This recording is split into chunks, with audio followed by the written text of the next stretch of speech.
একদিন একটা কাক একটি মাংসের টুকরা নিয়ে উড়ে একটি গাছের উপর এসে বসেছিল। আর তখন একটি দুষ্টু শিয়াল ওই গাছটির নিচ দিয়ে যাচ্ছিল।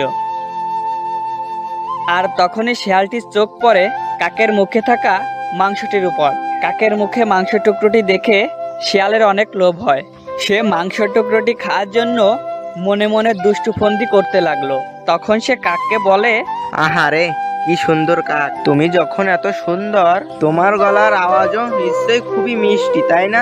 দুষ্টু শিয়ালের কথা শুনে কাক মনে মনে খুবই খুশি হলো। এরপর শিয়াল বলল, কাক ভাইয়া, তোমার ওই সুরেলা কণ্ঠে একটি গান গাও না।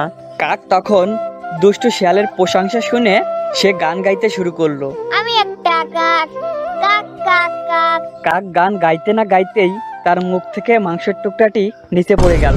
আর তখনই দুষ্টু শিয়াল মাংসের টুকরাটি তার মুখে পুরে নিল। হা হা হা হা হা!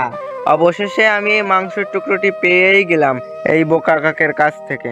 শিয়াল ভাইয়া, আমার মাংসের টুকরোটা ফিরিয়ে দাও। হা হা হা হা হা!